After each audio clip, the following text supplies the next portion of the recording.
आज या वृत्तपत्राच्या क्षेत्रामध्ये अतिशय काम करण्याच्या उद्देशी गरज आहे. त्याची सुरुवात इथं होते.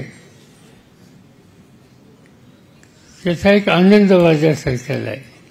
इथे येण्याच्या पूर्वी वंचित फासांनी आणि विविध फासांनी मला सुचवलं की केशवराव भोसले सभागृह दुर्दैवानं त्याला आग लागली आणि त्याची पाहणी तुम्ही करायला या.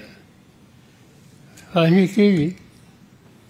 माझी विनंती आहे वंचित फासी बाकीच्या त्यांच्या सहकार्यांना अधिकाऱ्यांना, आता करायचं असेल तर उत्तम करा.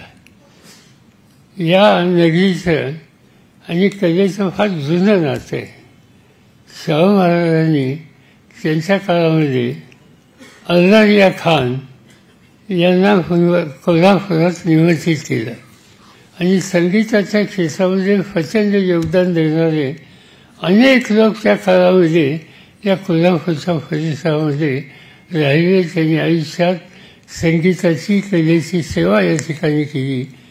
किती जणांची नावं सांगायची, अंबालालचं नाव घेतलं का गुजरांचं नाव घेतलं, अनेक नावं या ठिकाणी सांगतायची.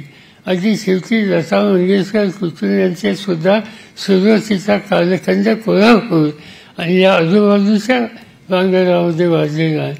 आणि असं काम अनेकांनी जे केलं तेच पुढे चालू ठेवण्याच्या संबंधी काहीतरी एक उत्तम प्रकारच्या सभागृहाची आवश्यकता होती. ते केशवराव भोसले सभागृह की जनतेने स्वीकारलेलं आणि कलेच्या क्षेत्राच्या अनेक मान्यवरांना प्रोत्साहित केलेलं दुर्दैवानं आज या ठिकाणी नाही. आज ते आगीमध्ये भस्मसात झालं. माझी विनंती आहे कोल्हापूरच्या संबंधित सगळ्या मान्यवरांना की आता हे करायचं ते उत्तम करा. त्याच्यामध्ये कलावंतांना जास्तीत जास्त सवलती सोयी द्या. त्या सोयी बघितल्याच्या नंतर त्यांची कला याची प्रचिती निव्वळ महाराष्ट्राला नाही, कलेच्या क्षेत्रात असलेल्या देशाच्या सगळ्या नागरिकांना येईल याची काळजी घेणारं हे उद्याची वास्तू तुम्ही त्या ठिकाणी बांधली पाहिजे. आता हे बांधायच्या म्हणजे पैसे लागतात.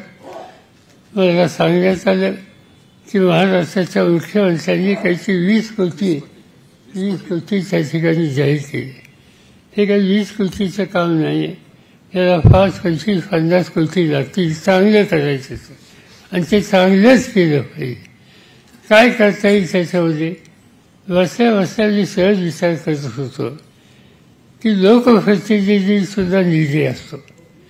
लोकप्रतिनिधीचा निधी आम्ही साधारणतः देतो की मताच्या दृष्टीनं आम्हाला सोयीचं काय असेल तिथं आमचा हात जरा मोकळा असतो.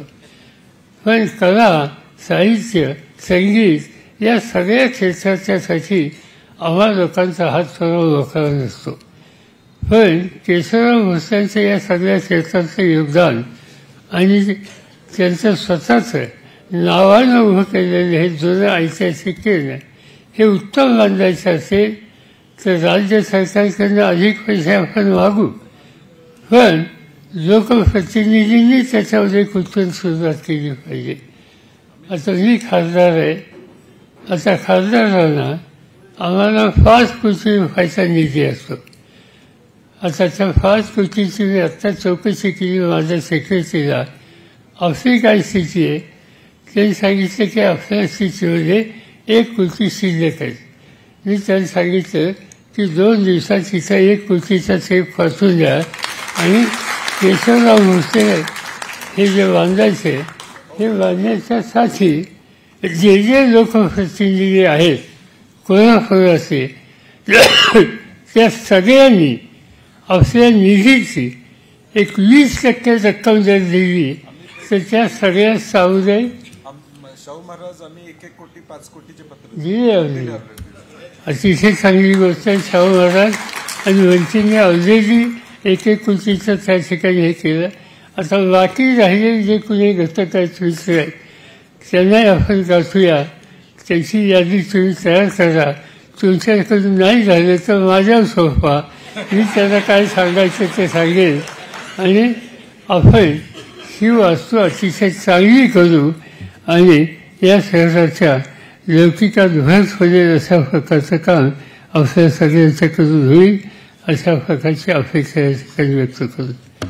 LLP IT कोल्हापूर ISO 9001:2015 नामांकित quality management system. USA, UK, UAE आणि ऑस्ट्रेलिया या देशांसोबत आता कोल्हापुरातूनच मिळणार आहे काम करण्याची संधी. कोटियन IT कंपनी तुमच्यासाठी घेऊन येत आहे ही अनोखी संधी. डेटा एंट्री ऑपरेटर व इनबाउंड व्हॉइस प्रोसेस या 2 पदांसाठी वॅकन्सी उपलब्ध. डे अँड नाईट या 2 शिफ्टमध्ये काम करण्याची संधी, शिवाय आकर्षक सॅलरी देखील. प्रथम येणाऱ्यास प्राधान्य तसेच स्पॉट ऑफर लेटर. तर आजच भेट द्या Kotian info technology LLP IT कंपनीला आणि तुमचा जॉब आजच निश्चित करा. अधिक माहितीसाठी संपर्क www.kotiyaninfotech.com. मातोश्री प्लाझा, फिनस कॉर्नर, 2nd फ्लोअर, कोल्हापूर. 8956911086.